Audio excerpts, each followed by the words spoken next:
Hello and thank you for joining me for MTA's In the Fast Lane podcast today.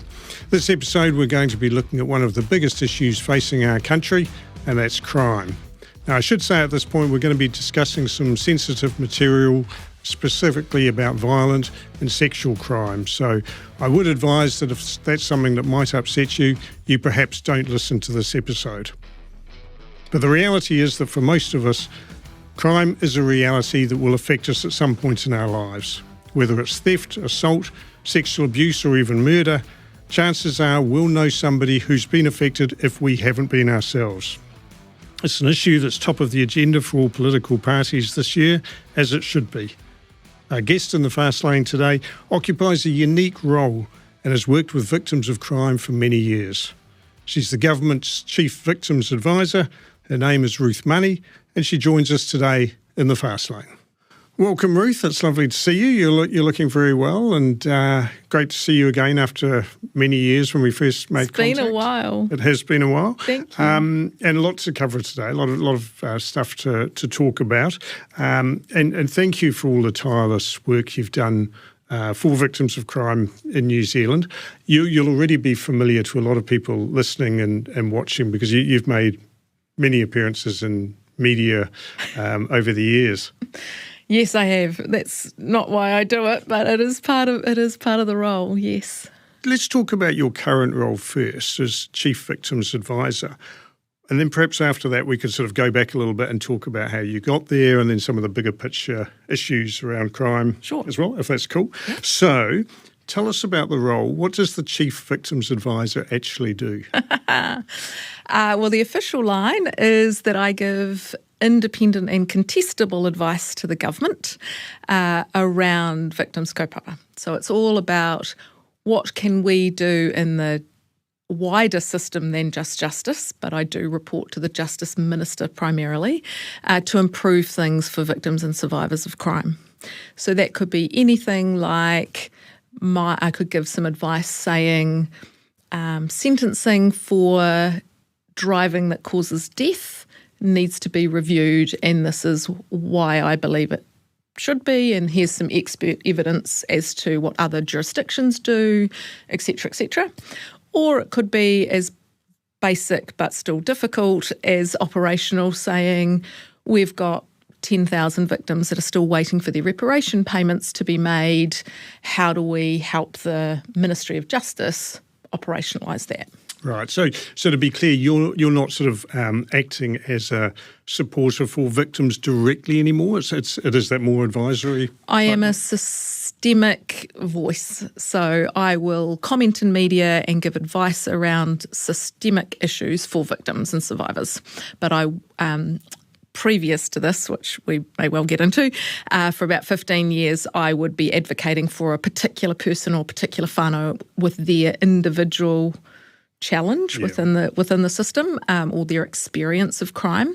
So I'm using all of that lived experience and obviously all my connections across the system to advise at a system level rather than an individual whānau level. I guess the fact that we even need a Chief Victims Advisor suggests that we are not at the end of the road in terms of having a victim-centric justice system. Would that be a fair comment? That's fair. Yes. I always say, so the criminal justice system is a legacy system, it's come from the UK way back in the day, and when you go to court, it is the defendant and the police, or Crown and the defendant. On all of the documents, the whole process surrounds itself around what was alleged to have happened from a defendant's perspective and are they guilty or not guilty. And because of that, the victim is not central to the system. And so over the years, there have been changes to introduce more victims' voice into the system. But at the end of the day, the document still says Crown versus Simon, and Ruth's voice isn't there. And that's my purpose. My purpose is to make, if you think about the scales of justice, they're always supposed to be, and when you see the picture of them, they're 50-50. But in reality, when you speak to most victims of crime, they feel very unheard. They feel that they might get 10% of the attention and the communication and the consideration, and that the offender or the alleged offender might get 90. So my job is to go, Yep. You know, I've worked with hundreds of families for homicide, for example, where you know, the outcomes, the justice experience is re-traumatising. You know, we often talk about 17 cars up the driveway, and I have to tell my story to the person that wins to stop his or her benefit. I have to, you know, talk to the coroner's office. I have to talk to the police person. I have to talk to the victim support person. I have to talk to the NGO who's supporting my daughter. And so there's all these conversations that re-traumatise me. So it's not, you know, people are really quick off the mark. You're complaining about sentencing. Sentencing is actually way down the list of priorities for most victims. Most victims want to have a quick justice system that is seen to be served, but that it doesn't re-traumatise me. I don't have to talk to 25 people, and I don't have to keep ringing them. I don't have to drive this. I actually want someone to awhi me, to hold me and navigate me from day one to day 1,000,000 or day 100, depending on what my needs are. But we haven't quite got to that point yet. Yeah, I've always felt that speed to get to court must be horrendous for victims of crime, brutal. because it can be years. It can be absolute years, and every day in that period must be horrible. And then to have to go back to court and have the details of the crime presented to the court and perhaps see the offender and all the rest. I've always felt that that the wheels of justice, I mean, it's a cliche to say they move slowly, but they do seem to move very slowly in New Zealand. Are we amongst the worst? Or we're not great, but actually since COVID, most places aren't great. And there's a whole lot of reasons for that. It's a very manual process right now, so you would know yourself. It's lots of paper. So there is a project out of Ministry of Justice called Taurika where the courts will be digitised. Now that is going to make a huge difference. Are we there yet? No.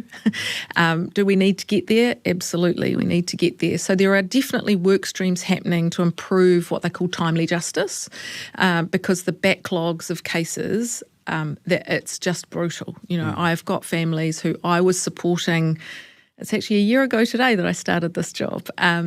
Before I started in this official role, who are still waiting. You know, they have done their disclosures, the police have done an investigation, someone may have been charged, but they still haven't got to a trial date. Yeah. And it literally puts your life on pause. And the ability of lawyers to increase the delay just seems to be unfettered, doesn't it? I mean, a number of times I was in court as a journalist and a lawyer would seek an adjournment for an extension for whatever reason, and it's rubber stamped most times, isn't it? Because no judge is going to deny somebody the right to get a further psych report or whatever it might be. But it just seems to be, you can almost game the system by delaying it as long as you like, and then you get a ruling you don't like, you appeal the ruling, and that automatically extends it because it's really hard when you're the victim. You know, if you're wrongfully accused, all of those processes are really important, right? You need to be able to appeal something that's wrong and mad and, but from a victim's perspective, you are completely you're out of control. You know, you can't control any of that. So it becomes very, very difficult. The waiting is, the word is brutal. It is brutal. Is there a jurisdiction around the world that does it well? Look, if you look at Austria and Germany and some of the European nations have a different system. For example, our system is adversarial. So as you would know with your time in the media, you can go into a courtroom. It's never like TV, it's not CSI, Law and Order, but it is a very adversarial system where the Crown has to prove their case that you did what they alleged. And so there's a bit of theatrics and, it can be very difficult when you are a witness being cross-examined, etc. Some other jurisdictions have what's called inquisitorial, which is what we have for a coroner's process, which I really love because personally from a victim's perspective, I have sat with them and I see the healing that comes when it's not this side versus this side. The court's job is actually to get under the hood, look at all of the evidence and determine what actually happened. That's right, yeah. You're bringing back memories from your first year law, actually, about 40 years ago, believe it or not. But yeah, you're entirely right. I think most people would be surprised to know that under our judicial system, the adversarial system, the purpose is not actually to find the truth. The purpose is to give both sides their shot in court and may the best man win. That's basically it. Whoever presents the best case will win on the day. And you don't know that until you're a victim of crime. Yeah. I would be a kabillionaire if I had $1.50 for every time a victim survivor had said to me or one of their support people or whānau, oh my goodness, I had no idea that it wasn't, that they just, you are thrown into, you're going along your daily business and then all of a sudden your daughter is assaulted. You have no idea. You assume that you will be supported well, you assume that you will be communicated with the whole time and that it's about you. And then all of a sudden it's not. Yeah. And it's a very different system to what you thought. And this is one of the many imbalances in the justice system, isn't it? Because if you have the means to afford a very, very, very good lawyer, it improves your chances of winning greatly. So it stacks the deck. If you're a middle-income citizen and you're up against an extremely wealthy, powerful figure who can afford a top KC, they have an advantage over the person that can't. And it's one of the many injustices in the justice system, really. Yeah, I've always said we have two systems, one for people who have resources and one who doesn't. And it is the same actually for victims.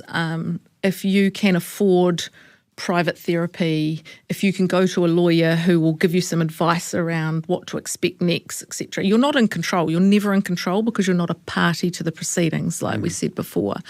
But it does make it easier for you if you can access immediate counselling when you're sexually assaulted, for example. Most people, and we should be able to turn to the state to hold us and support us in that process.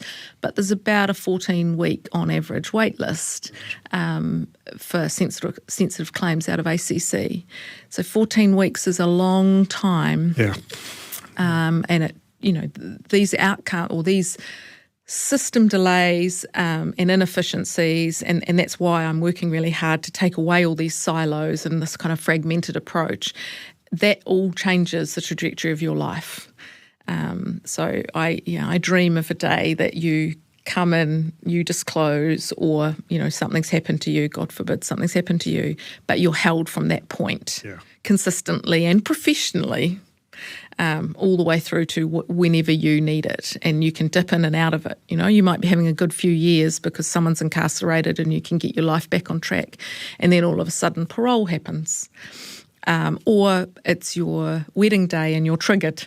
Yeah. Whatever that is, you should be able to dip in and out so that we can hold you appropriately and what you and your whānau need, not what the system tells you when you need it. Yeah, right. But I think a lot of people don't realise how often the outcome of a trial is actually determined almost before the trial starts. And that might be because in a case where there is a he said, she said type situation, for example, there is often preliminary hearings about what the jury may or may not be told. Yeah, yes. And the judge might well rule something out as being prejudicial, and the jury never gets to hear that evidence. And I've certainly sat in cases where I've spoken to jurors afterwards, which is a little bit naughty, but anyway, we'll ignore that. And they have said, if I had known blah, blah, my decision would have been different. All the time. I get emails from jurors, and I have for 15, I've been in this game for 15 years.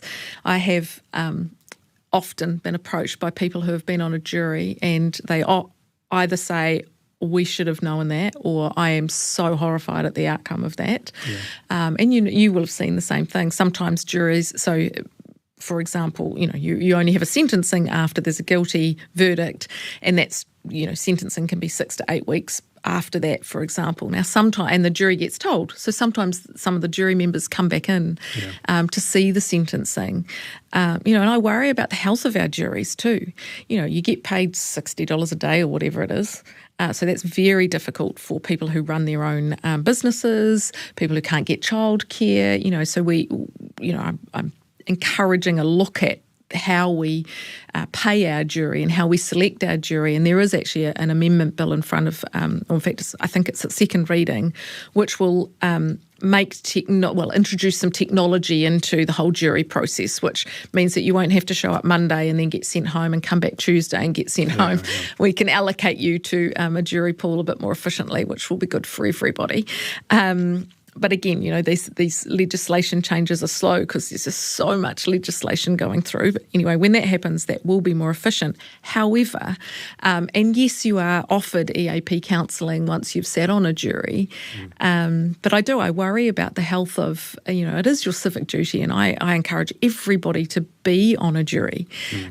But when you're in court as often as me and you look at the jury, are they really a representation of the community? Yeah. Because that's what juries used to be. They used to be a subset of your community, and they knew that Simon was a little bit naughty and he, was... This is an example only. It's an example only. He's a little bit naughty, but he would never do anything malicious. He's just a little bit, versus Ruth, who might have a little bit of kleptomania, for example. That's where juries came from. They were a jury of our peers. Are they a jury of our peers now? Are they really culturally competent to sit on some of the trials that I walk into the rooms? Do they understand some of the migrant community? At the moment, anyone can opt for a jury trial. So should we move that to say, okay, well, it's actually only charges that are 9 years or above, because that would then make the process of getting to trial quicker, right? There's a judge-alone trial. That's that's a more efficient way of running things. You don't have ups and downs and people coming in and out. And just from a timely perspective, that would make our system quicker, and that's what some other jurisdictions do. But that didn't happen. So, there are things within the system like that would certainly improve the timeliness for all parties, because this is the other thing. If you're accused of something rightly or wrongly, you're either on remand or you might have a bracelet on and you're stuck at home. It's not... as much as my kaupapa is the victim survivor, I'm a human. And why are we making everybody pause and their lives are, or everyone's lives are on hold. Yeah. And we've also got a bit of a, we do have, not a bit of, a shortage with some lawyers. So workforce is a problem. So anybody who's got children, go, please, be a lawyer and stay here and practice law, because that is another problem, a huge problem that's happening, is that I can't get representation, therefore things are delayed. Yeah, it probably it's a hard thing to say. We need more lawyers. The country needs more lawyers, but it is true. It's true. I tell you what, I don't know how true this is. Maybe you might have heard this. Maybe got some thoughts on it, but the sort of unconventional wisdom amongst court reporters was always that if you know you're guilty, you go for a jury trial because it's like a roll of the dice. The jury just might like you. Yeah. And look, I have worked with people who are incarcerated and have offended, and that is a known... Right. You will roll the dice. Why would you not roll the dice? Absolutely. The judge will see straight through it, but the jury might buy it. Yeah. Yeah. Oh, well, that's probably the last word on the jury system. But I do think actually most people want to serve on a jury. I must admit, I actually turned it down last year. I really wanted to do it because, first of all, I'm interested in that sort of role and interested in justice and all the rest of it, obviously. But, it was set down for 5 or 6 weeks. So it was obviously a big case. Just couldn't do it realistically. I just, in my line of work, just could not be away for that time. And that goes to me, I do worry about our juries, because that is a long time away from your life, where you can't talk to anyone about it. Monday to Friday, it's a very arduous process for our amazing people who have decided to do their civic duty. And cases are getting more and more complex. That's the other thing that's affecting our juries, but also affecting timeliness. Everyone's got one of these phones that's got forensics all over it, and so you have to wait for those forensics, but then you end up with all this additional evidence that we never used to have in cases before, right? Yeah, true. And now everything is a much longer duration because everybody's reading through the text messages and the Snapchats and the WhatsApps and the... Where it was pinging off a cell phone tower and all that sort of stuff. Yeah, exactly. Yeah. Let's talk a little bit about yourself now and how you came to this role. You mentioned 15 years and working with victims. How did that come about? Because were you a victim of crime yourself, may I ask, or what was your sort of motivation? I don't like talking about myself. So I'm not a victim of crime, well, a burglary only, which was hideous in an invasion. So I certainly am not belittling that experience at all. However, no. I was a marketer by trade. So I ran marketing agencies. I sold my business and thought, I'm going to take a year off. So I wrote to the SPCA and Sensible Sentencing and said, hey, I've donated to you guys for years. I'm taking a year off. I could maybe redo your websites or something. I'm a marketer. Just let me know if you're interested. I never heard from the kitty cats, but I did hear from Garth McVicker at Sensible Sentencing. And at that time, Christy Marceau had just been murdered. And my full disclosure, my father was a court reporter and my mother was a teacher, so kind of grew up, and my brother was a policeman. Right. So grew up in a kind of justice world, justice conversations. And so I'd been following the Marceau alleged murder at that time. So when Garth said, I'm coming up for a meeting, I was like, sure, I'll meet you. That'll be fine. So I was volunteering there for a while, helping victims of crime navigate the justice system. I think that's where our paths first crossed as well. I was with TVNZ then and you came on board, Yep.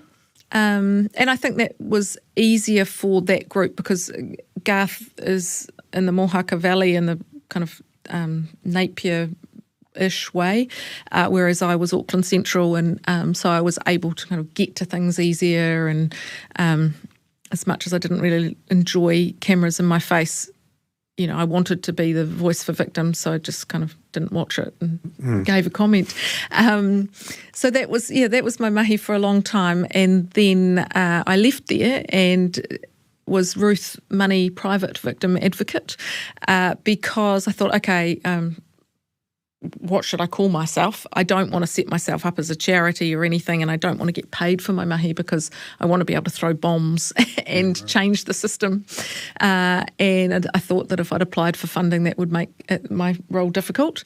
So, and I kept getting overwhelmed with need. So I just kept going and going. And then, and so the Ministry of Justice, bless them, were very patient with me. I would write constantly complaining about this or suggesting that or asking about this. And also any politician. And then, a year and a bit ago, Minister Goldsmith reached out and said, hey, we've got a Chief Victims Advisor role. And I'd been harassing him big time for name suppression laws and all sorts of things that I really did want to give him some advice about. And here I am. Well, that very short summary in no way does justice to all the work you've done over those 15 years and all the hundreds of people you've worked with. And one case that I know did have a bit of a formative effect of you on you early on, before you actually even really became involved in this line of work, is when we have something in common, which is the Louisa Damajan case in Christchurch. And I should just mention that to listeners that Louisa was a 6-year-old girl who was abducted and murdered by a criminal called Peter Holdham, who had 66 previous convictions, and this all happened in the 1980s from memory. I actually went to Holdham's parole hearing, I think probably the only journalist that had at that point. And it was one of those times you will have had this experience from being in court, but it was one of those times you just know that you're in the room with somebody who is wired completely differently to most human beings. Absolute denial. Almost saw himself as a victim of what had happened. But yeah, just listening to his answers, and he wasn't an inarticulate person, but you just felt this guy is wired differently. It's an energy, hey? Yeah. So it's a very strange thing. I only saw it a few times in my career, but and mostly at parole hearings actually. You would just you'd just be listening to someone, you just think your brain just there's something wrong there. It's just not fused together properly. But that case did have an effect on you, didn't it? Well, why did it strike such a chord? Well, I'm from Ōtautahi Christchurch, and my father's a court reporter. And I mean, she's just such an innocent wee thing going about her day, and we should all be able to live our lives without some predator. And, that type of offending is what I call the 1%ers. They are I don't want to even make them famous and mention their names, but they are that really top majority of people that I am on record a number of times talking about in terms of our very high risk. It's the energy that you're talking about. It's the you're wired differently. We have to do everything we can to protect our communities from these people. Yeah. So that definitely did sow a seed. And sadly, in New Zealand or in any community or country, there are a few of those people. Yeah. And those cases really stay with you, don't they? I mean, again, I have nowhere near the level of experience you have, but I think probably Coral Burrows was one for me. I was with the Sunday News back then, and Coral Burrows was a little girl who was murdered in Featherston, and this must be, crikey, I'm trying to think how long ago that would be now. 20 years ago, probably, maybe longer actually.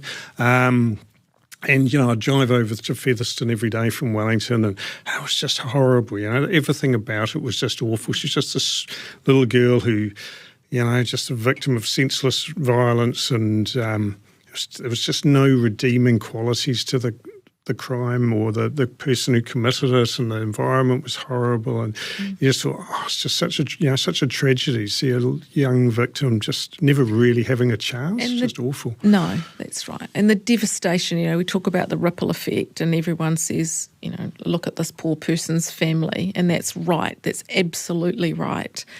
But it ripples out to the person who drove the school bus, the friends at school, the people at the dance class, the person with the dairy up the road. The community has this ripple effect that we currently don't really acknowledge exists, and certainly the system doesn't help with as many people who are affected by some of those just hideous tragedies, often premeditated by monsters. Yeah. And we have to acknowledge that. Do I want no prisons in New Zealand? Yes. It would be great if we had no prisons in New Zealand. Do we need prisons in New Zealand? Yes. Absolutely. Let's come back to that later, because I do want to ask you about that, actually. I've got that down here to ask you about. Yeah. But when we're talking about individual cases, and this is the last one I think I'm planning to bring up, and you mentioned it earlier, the Christy Marceau case, which I know you were very involved in and had an effect on you as well. And by way of background, this was a case around 15 years ago. Christy was killed by a deeply disturbed man who had previously detained and seriously assaulted her, and then he'd been allowed out on bail. This is the bit that you really just shake your head about. He was allowed out on bail despite the opposition of the police, obviously despite the opposition of Christy and her family, and then to be 300 metres away from where she lived. I've got goosebumps. Yeah, and then obviously went back there and killed her in the most horrendous fashion, and I apologise to anybody who's listening if I have invoked any bad memories or emotions. I do apologise. The system isn't joined up, right? There are silos, and coming out this week there will be the coroner's decision into the death of little Malachi, for example. And that is another example where this silo doesn't talk to this silo, and the violence, often homicide, that was preventable, was so preventable, but as a result of all the different fragmentations, that's the stuff that keeps me, like literally keeps me awake at night. That's the stuff I want to fix. When I talk about the victim's journey from day 1 to day 100, there are so many preventable, particularly in the family violence space and sexual violence space, where we know someone's dangerous. We know that. They're escalating. You know, Tainui, he killed Kimberley on the West Coast. He's released in Christchurch. He's escalating. Yeah. And then he kills Nicole Tuxford. I never want to sit in another coroner's hearing because I know what the report's going to say. I know what their recommendations are going to say.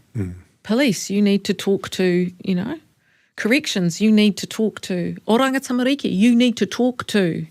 It's not that hard. And, when I spoke to the Justice Minister when he was talking to me about this role, and I said, well, I don't just want to report to you, sir.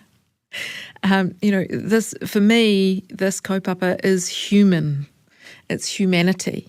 And I need to be able to talk around education and health and corrections and what comes under the Justice Minister. And I get that, there's ministries and silos because that's how the government's set up and that's how the budgets work. But we have to do a better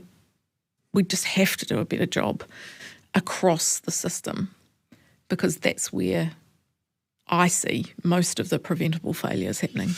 I guess part of the challenge is that you've always got the human element. So I said I wasn't going to bring up any more individual cases. I am going to bring up another individual case, and that's the Graham Burton case. And a lot of people will remember it, but Graham Burton had been jailed for murder. He was assessed by the parole board as being low enough risk for release, and then went on another rampage where people died. And again, apologies to anybody who's listening who was affected by that, and condolences to you. And in fairness to the head of the parole board who authorised the release, I spoke to him about that, and he said it will haunt him till he dies. And obviously a huge regret, but he made the best decision as he could at the time. But that's the challenge, isn't it? Is that human element. At some point somebody is going to use judgment and say, this guy is safe or this guy isn't safe. And it's hard to mitigate that, isn't it? It is, but again, that's why I'm saying you have to triangulate that evidence, and people need to change out their roles. So often when I see a corrections failure, we see psych assessments being done by someone who has been working with Simon, poor Simon, not Simon, but hypothetically Simon, for many years. And that's not the right way to then do a psychological assessment on risk. So it's garbage in, garbage out with the parole board. The parole board can only make a decision on whether you have got undue risk with what that material is in front of them. True. So how does the system improve to make sure that that information that goes into that parole board hearing, and the victims who have got lived experience, which should be privileged over everything, how do we make sure that they're engaged in the process and that the parole board is getting the right information to make the right decision? Yeah. So that, that's my gig. That's my passion. And to help people understand the parole system and how it works is, although the offender does appear usually in front of the board, the wisdom that they operate under, as explained to me, was that no offender can talk their way into getting parole, but they can certainly talk their way out of getting parole. Yeah, it's probably so it is an evidence-based decision. It's not like you might have seen in the movies where somebody rolls up and promises to go straight and you see the big stamp. Oh, absolutely not. It doesn't quite work like that. Absolutely so there is a lot of evidence and science behind it, and it's not done on a whim. But just in terms of crime generally, why do we have so much violent crime in New Zealand? Wow. Well, now I'm going to start on a rant. I think we allow, as a society, a lot of behaviour that is not acceptable, and it builds. I look at bullying in a school, and I look at just the most terrible responses. And I'm not trying to throw teachers under the bus. I'm not trying to throw the MOE under the bus. They're busy, all of the things. However, we let Simon bully Ruth. You're never going to have me back. No. We let Simon bully Ruth, and and then that behaviour is accepted and it escalates. You then look at what's happening in that home. You overlay the social and economic challenges that many are having. It's stressful. I yell and scream a bit. All of a sudden that becomes something that I model as a child, and I grow up. And I talk about, breaking these cycles of behaviour. Behaviour's learned. Family violence is learned. So you can unlearn it. Yes, it's going to take us generations, but we have to start now. We have to start with prevention. We react, of course we do, call 111, of course there's going to be a reaction. But I turn the radio on and I hear, this isn't very good for this podcast, I turn on the radio and I hear ads saying, slow down, stop driving, which the MTA I'm sure would absolutely sponsor. 100%. Slow down, driving fast kills. Where's all the prevention around, have you got an anger problem, call this number and we'll help you. It's not okay. It's okay to be the help, reach out, have a conversation with your fellow humans. So there's a lot of things, you turn on Parliament TV and you see how some of the MPs and the ministers are attacking each other. I mean, as a community, there's so much yuck. Where's our humanity gone? I always talk about, well, do you know your neighbour? Why don't you know your neighbour? Have you knocked on the door of your neighbour and said, hey, I'm Ruth and I live next door. It's nice to meet you. If you ever need anything, I'm here. Do we do that anymore? It feels like it's getting worse, doesn't it? And it sounds like a long bow to draw, but I don't think it is really, is that it's fueled from the top now as well, because you have this politics of division and politics of violence. Most obvious example is America, USA. And you just think, well, it's just feeding that whole violence is okay. It promotes a violent culture. And we're a long way from the US at the moment. But you see that rhetoric creeping into our politics, don't you? Yeah. Social media, digital stuff is fed to us through an algorithm. Every day I am having conversations with people who do not understand how that works. Where are our education programs to make sure that people understand that? Do parents actually understand what's happening on their children's devices and how the algorithm works? I'm terrified. My mother, I'm not on Facebook. My mother's on Facebook. I'm terrified she's going to click on something and go down a rabbit hole because that's how the technology works. But people don't understand that it's a projection. It's a projection, and we're so susceptible, and technology's so clever that it's moving really quickly, and the law doesn't move as quickly. No, well, actually, that's a very good. I don't know how much we want to talk about this, but that's a very good point to raise, because with AI now and the deep fakes that are becoming incredibly prevalent, the law is way, way, way behind on that. Yes, it absolutely is. That must be a focus for you. It is, yes. I've given advice to ministers and I are often discussing that. Yes, so digital harm, online harm, whatever you want to call it, is a huge topic, right? So there's the sexual violence and the deep fakes, there's the CSAM, the child exploitation. What are we doing in this country to protect our children? Half of the sexual violence has happened when you were, or you've disclosed it as an adult, but you were a child, or it's happening to children right now when it's disclosed. Half sexual violence in New Zealand is affecting a child. So, of course, their life trajectory is then at risk if we cannot wrap around the appropriate care at that time. That's just horrific. So what are we doing around CSAM and child exploitation? What are we doing around scam and frauds? So there is a lot in the online space that is a priority for the minister.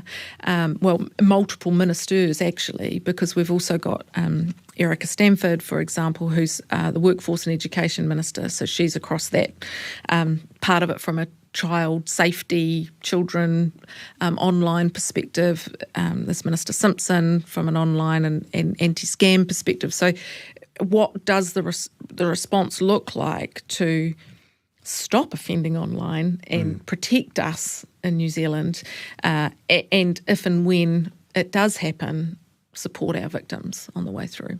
One step that I've always thought would be a very simple, practical one to break the cycle of violence or crime that you referred to before, where it's intergenerational, would be to not allow children under a certain age into court to see their parent facing charges. Because again, you go to any district court in the country pretty much on any given day, you will see somebody up on quite serious charges, often male assaults, female and domestic situation.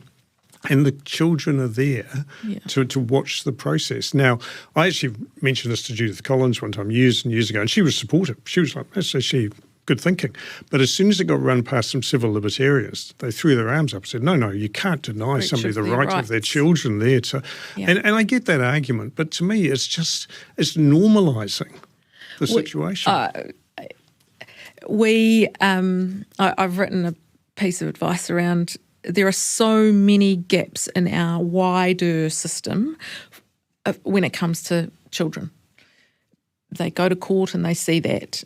What are we doing online to protect them?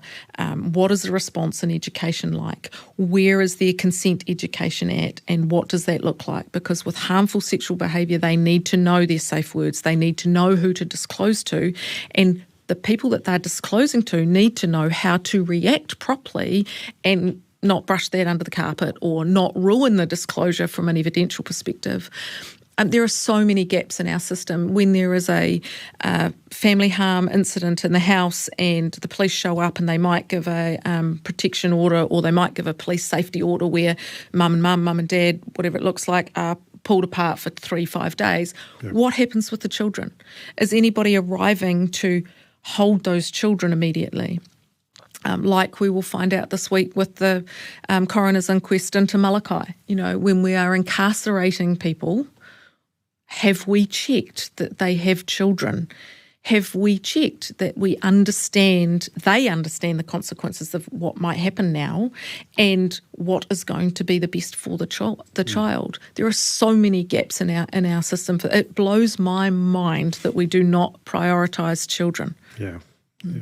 Jill, just moving slightly sideways, but picking up on the theme of incarceration, and I should mention that MTA has around 900 service station members, big chunk of the industry, and they are very frequent targets for crime. There's over 20,000 thefts at service stations and the fuel thefts at service stations in the last 12 months. That's just what's reported. It's actually far more than that. And the reason for the lack of reporting is that a lot of service station businesses have lost faith in police to follow up and take it seriously. And we all get the resourcing argument.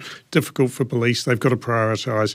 But notwithstanding that, there was generally a lot of ill feeling out there that it's a waste of time to report it because nothing will happen. So don't bother.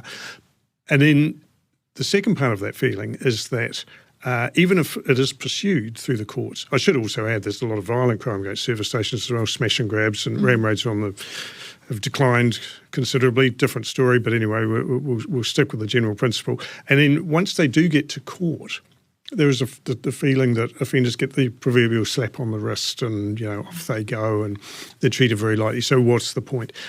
Are tougher sentences part of the solution? And I ask that completely openly. I mean, we certainly have lighter sentences in some jurisdictions, USA, for example.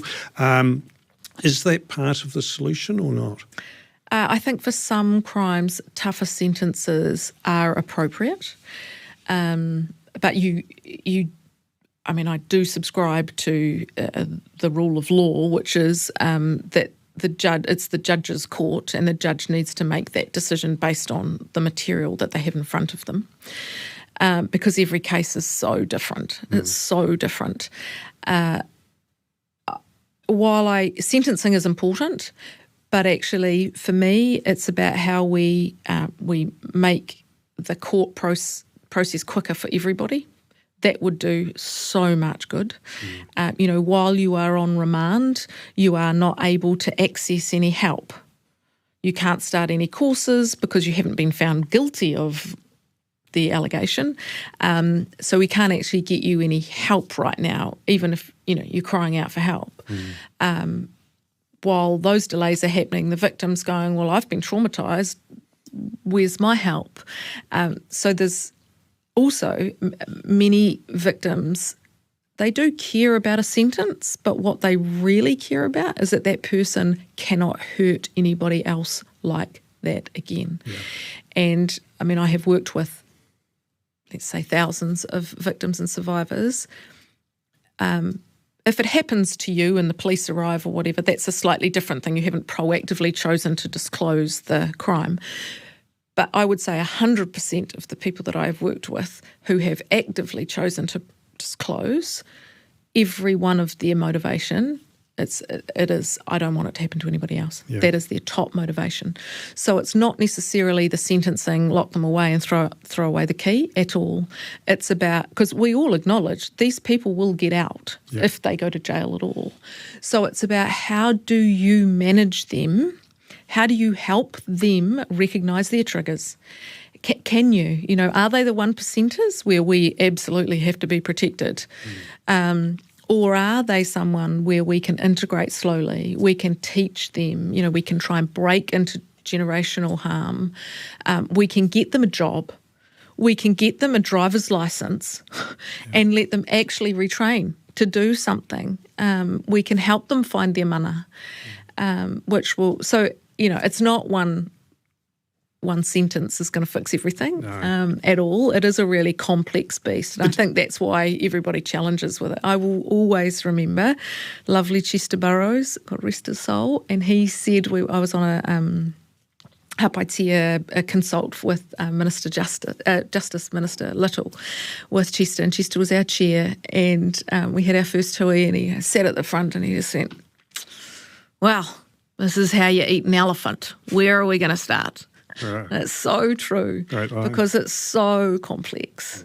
It's so complex. And a very hard balance to strike between punishment, which should be part of the system, I think most people would agree, and rehabilitation, which is an extremely important part of it. And I guess in the case of murder, this is probably an example where there is an effort at finding the balance. I think a lot of people probably don't really realise what goes on there. First of all, most people would be very surprised how quickly many murderers get moved to low security and in fact are working outside the wire. So that rehabilitation side of it is quite good.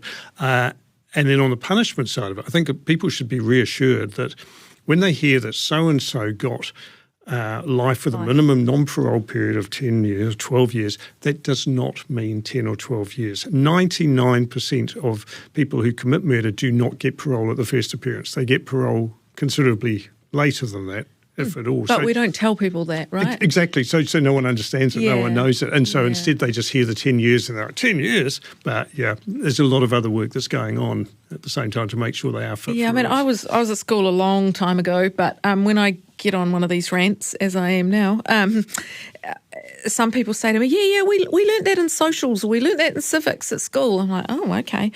Can we do that again, please? Because there's so many people who I will be sitting in a courtroom and the offender has been found guilty. We're at a sentencing. The survivor's given a victim impact statement. Everything's happened. And the judge says, you're sentenced to 9 years. Everyone's like, oh, phew, okay, I don't need to think about that for 9 years. That's great. But actually, you need to think about that in 3 years, for example, because if there's no minimum non-parole period, parole kicks in, parole eligibility kicks in at a third. But it's those basic bits of learning that I, as an advocate, I always made sure my survivors knew, because there's so many little surprises like that in the system where we assume when we're not a victim and we're thrown into this crazy world where everyone speaks this different language, like literally speaks a jargon of a call over or whatever, or like, wow. We need to do something more to educate our population around this is actually what it means. And life does mean life. It doesn't mean that they're incarcerated for life. up to them really, actually, how that goes. But that parole, if there's not a minimum non-parole period, is a third of a sentence. And, a victim impact statement is you can have your voice heard at this time. Yeah, there are some basics that I would love for people to understand around the legal process. I agree, and I'm sure there are resources out there that address some of this, but I don't know, because so often the answer to these sort of questions is go to our website and all the information is on the website. It's not actually a very engaging way to find this stuff out, is there? But I assume there are booklets and hard copy resources and things that are made available. Yeah, I mean, the Ministry of Justice is kind of the steward of the justice process and certainly, running the courts. There are pamphlets and stuff. But I guess when you're a traumatised victim, I want people to know about the stuff before it happens to them, because when you're a traumatised victim, or you're alleged of, doing something terrible and you have or you haven't, your brain has got a whole lot of other things to deal with rather than to go, I might just look in that pamphlet. Okay, well, in 18 months' time, it'll be a third of the sentence. And it can feel a bit cursory too, I guess, a pamphlet, can't it? It's difficult. It's difficult. So, One thing that really bugs me about commentary around crime is the focus on offending by Māori, which tends to completely overlook the fact that Māori are vastly overrepresented as victims of crime. Thank you. Yeah. Yes. It just gets no attention whatsoever. No. Drives me wild. I went up to Waitangi last week and was in a room with an amazing group of community providers. So there's a program called Te Ao Marama that the Chief District Court Judge runs through. It's up to... So the judiciary own the program, and it is when they are partnering with iwi in their area, a community partner who will do anything from bail support, victim support, you name it, they work. And the third, so there's 8 processes or 8 guidelines of Te Ao Marama, and the third one is to ensure that victims are seen or heard. And I really enjoy that, Mahi, and I really, is it right yet? No. Is it getting there? Yes, it's getting there, because it is all about seeing you as a whole person. And they're doing such great work within the Māori community for victims and people who are offending. Yeah. Is the just big question here, hard one to answer, but is the justice system biased against I think so. communities like Māori and Pacifica? Yeah, I think it is. That's probably not a very popular comment, but yeah, I do think it is. I mean, I sit in the court and I see different outcomes for different ethnicities. The Ministry of Justice is doing some work to try and show, are there genuinely different outcomes and why have they happened, So they're doing work on, is there a gap in sentencing? Are there different outcomes for different people? And if there are, why? Why here Māori? Why are they being incarcerated because they were stealing food for their family? Would I be? Yeah, exactly. Yeah. Yeah, and also the social inequities and inequalities feed into it too, doesn't it? I mean, we were talking before about being able to afford the best quality lawyer is going to increase your chances of success if you're a defendant. So housing plays into this a lot because there might not be a bail address. Right. So someone with resources has got someone who will be able to find a bail address. Someone with less resources, housing a bail address is more challenging. And then, of course, you get a lot of opposition to bail where you don't want that alleged offender or that alleged sex offender living next to you in your community. Completely understand that. So all of a sudden you end up with this real...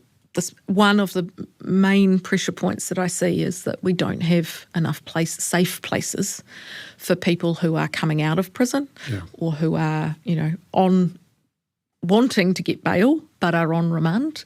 And so it does negatively affect our Māori communities.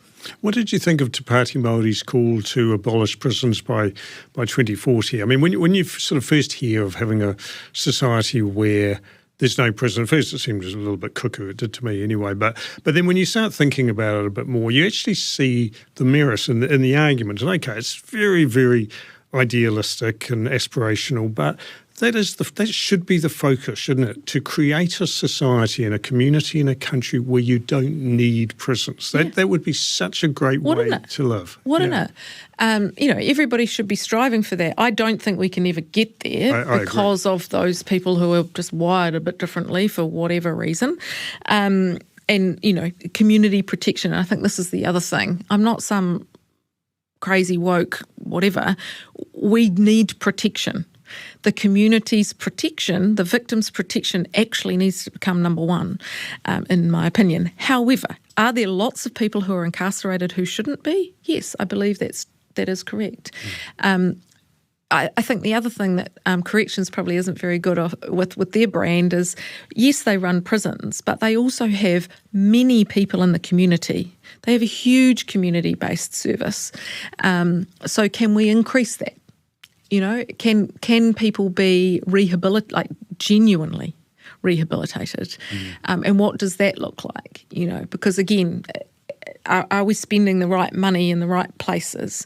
If I think about the stopping violence programs that someone might have to do because they've strangled their partner, that's a 6-week stopping violence program.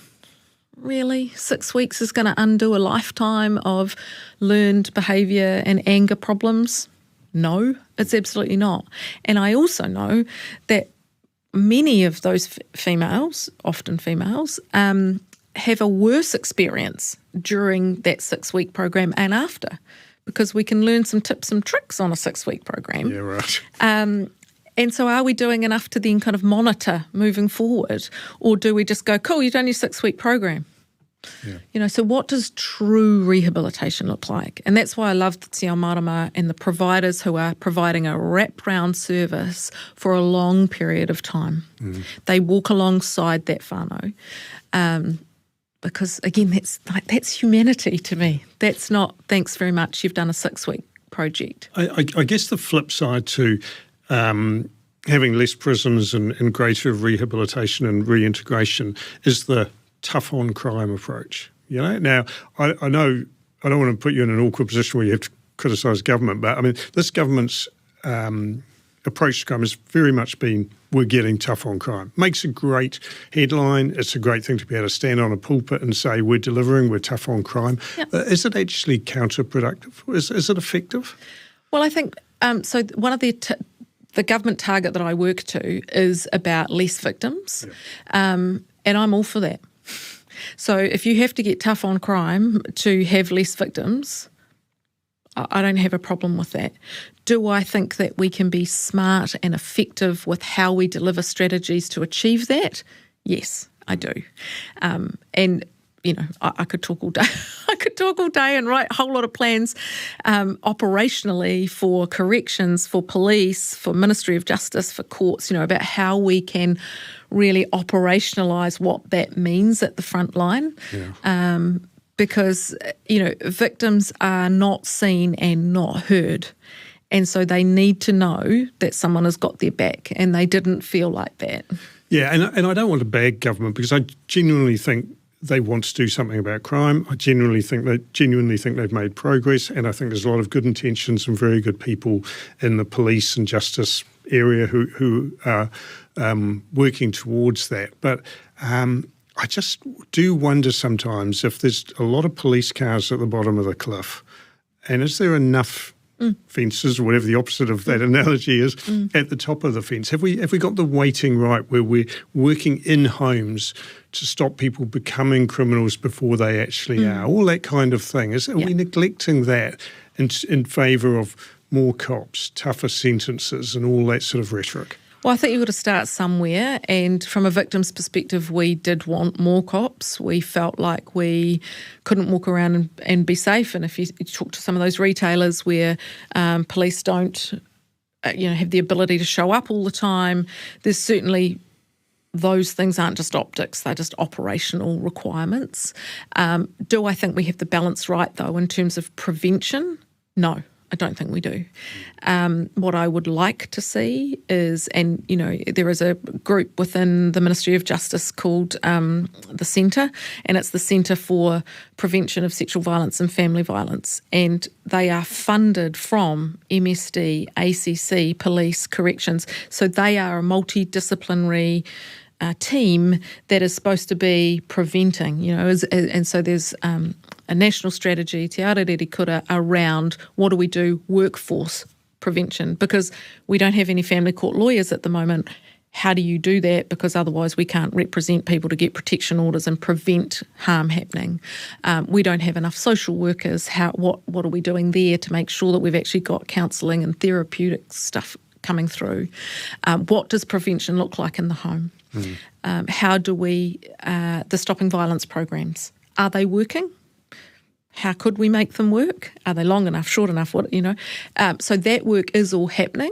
It's just not very sexy, and no one really sees that stuff. And wouldn't it be great though if I guess this is the way our parliamentary system is set up, let alone our justice system. But wouldn't it be great if you could get a multi-party approach to this problem? Because you have Labour who have their position, which is very much on the prevention, rehabilitation, National on the other side, tough on crime.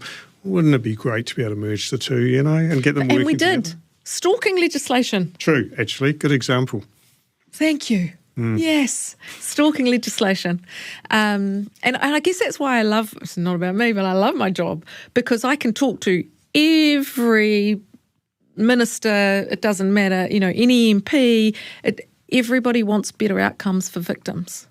Everybody agrees that victims should be at the centre of those decision-making. We should be better at prevention. It's not that Minister Goldsmith, Goldsmith and I can talk forever about prevention and what that looks like, and Minister Mitchell, the same thing. Everybody's on the same page, but I guess they've got 2 seconds to give a soundbite, so they choose those ones. But yes, I don't get shot down often because everybody knows that things should be and could be better for victims. And wouldn't it be great if the adults could all get together in the room and do that more often? Stalking, that would be the yes, idea. Let's replicate that. Yeah, I'm actually going to give Mark Mitchell a little shout out here because, I think he's actually a very good man, and I think his heart's in the right place. I think he's doing a lot of good work. And I must admit that when he first brought in the idea of the foot patrols for CBDs and the high visibility preventative patrols, I thought, I actually thought that was rubbish, to be honest. I just thought that's not going to work. And I will formally and happily admit that they have worked, and it was a good initiative, and congratulations to the Minister on that. And in fact, I think it has worked so well that we now would actually like to see it extended. And the reason for that is that obviously high visible police presence is a great deterrent. And what I've asked him and police to consider is extending that to motorised patrols in areas where service stations are hit frequently, either by just fuel theft or things more violent. And I'm sure that would work. I understand the resourcing argument, but it just seems to be such an easy way of preventing crime rather than catching crime. And that's the key word, it's prevention. Yeah. So as much as people, like you went, I'm going, yes, this will prevent. It will also make our victims feel safer, because so many people have been victims of crime. So they are very triggered. They feel very unsafe. So that visibility does so much in the prevention world.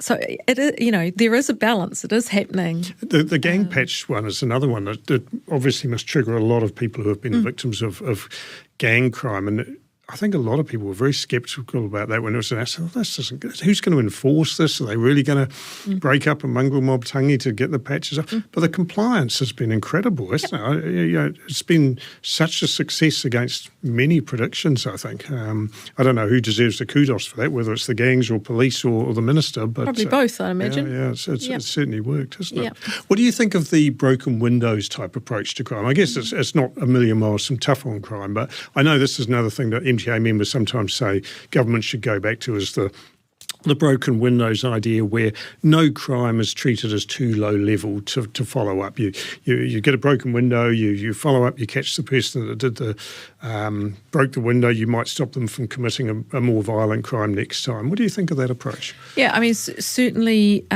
criminal behaviour escalates. So it's the burglar it's the peeping Tom who then gets in the house to burgle, who then gets in the bedroom, who then escalates.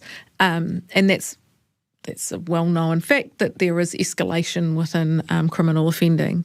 So I like a broken windows approach. I think about your members and I think about the smash and grabs, the threats, the drive-offs. What people easily forget, I think, is that there are staff members there who are feeling really scared because that happens.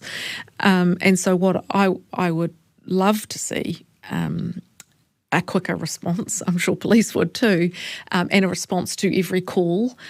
They can't do that right now. And I guess that's the reality with the broken windows thing, right?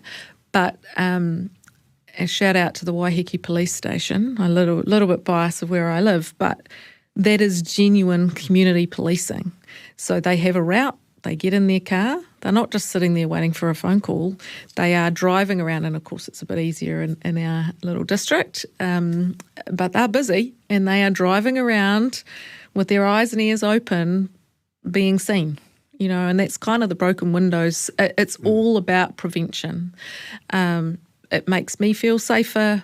It makes, Sarah, who lives next door to me, who, thought she was going to go out and tag something, think twice, or down to the Gull station to smash something, think twice. Presence is a key part of prevention. Yeah, it's just common sense, really, isn't it? I mean, on a personal level, we live in a street where a police officer lives.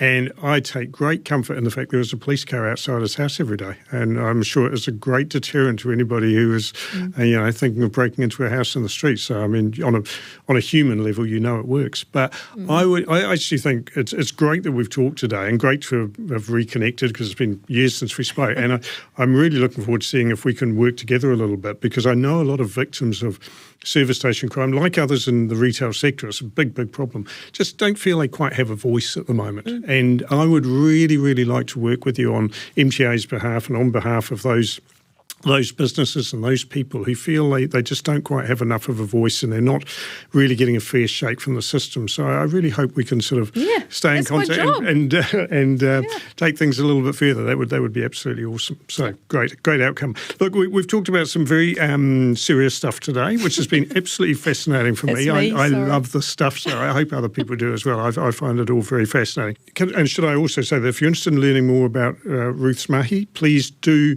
Google Chief Victims Advisor, or your name. That's probably the easiest way rather than giving you a http:// blah, blah, blah.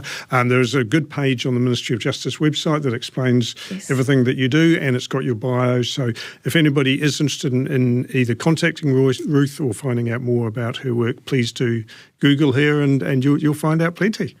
Good. Google me. You know how that Google works though, eh? But yes, you can. And honestly, my job is to help. So I welcome those emails because it lets me know what I need to be changing in the system. Good stuff. Excellent. All right, well, let's just finish on a lighter note. And being an MTA podcast and Motor Trade Association, obviously automotive type bent, we normally ask guests what sort of car they drive and whether they're a bit of a petrol head or strictly an A to B sort of person. Unfortunately, a week or so ago, I was talking to John Key and he admitted that he gives his cars names. I hope you are not one of those people that name your cars. No, I'm good with not naming the car. Thank goodness, because, I'm not a big fan of that sort of behaviour myself. But are you a motoring enthusiast or are you strictly A to B? No, I like a bit of speed in my car. Oh, excellent. Yes, so I drive a Audi RS3 Sport, but we also have an electric. So the family has both. Right. But I like a little bit of juice. Excellent. And have you always been that way? You got your licence at a young age and always had cars, that kind of thing? Well, I lived rurally, so I mean, not really. It's just because I can afford one now, I guess. I mean, my first car, Toyota Corolla. To and fro university. It was a very solid choice, very sensible, wasn't it? That got me to and from university. Probably my favourite mode of vehicle transport is probably the right word, is my paddleboard. So doesn't go very fast, but I can, poddle around in the sea in it, and I love that. And you're living in the right areas to do it. I am living in the right area to do it. But no, I do. I mean, gosh, I've been in all sorts of cars. I sound like a car snob. I guess I am, but I do love a bit of speed when I'm driving, whatever it is, whether it's a Toyota Corolla or not. Very good, very good. And lastly, what does 2026 look like for you? You're obviously extremely busy, and we've covered quite a bit of your work, but an election year, of course. Yeah, well, that's going to be interesting, right? So, I'm new into this role, so it is an election year. I've got lots of plans for whoever wants to talk to me about what they should be doing as a government. So, yes, there's advice.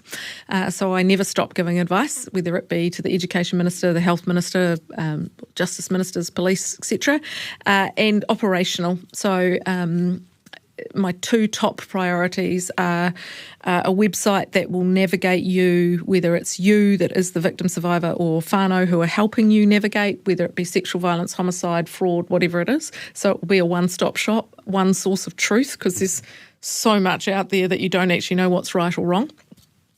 Number one. And as part of that, really, it's about designing a new service so that when you are a victim of crime, and I am sorry that you are held with the least number of interactions that re-traumatise you as possible in a professional service that really does keep you abreast of things, well informed of things, and you have agency as much as you can over the appropriate parts of that. Yeah. Fantastic work. Thank That is you. really admirable work that changes and improves the lives of thousands of Kiwis. I love it. I absolutely take my hat off to you, and I'm sure many people do as well. So. Thank you very much for coming along. It's been an absolute pleasure. Could have talked much longer, but great to cover the material that we did, and please do keep up the good work. It's been fantastic seeing you. Thank you. Well, I hope you found that as interesting and fascinating and insightful as I did. We could have talked for a lot longer. That was a really great chat, and I hope people who have listened have got something from it. Do check out the other episodes of In the Fast Lane. Send us a comment, drop a like, but make sure you listen to the upcoming episodes. We've talked to some really great people this year, and we've got plenty more planned. Thank you very much for listening to this episode of MTA's In the Fast Lane. Thank you.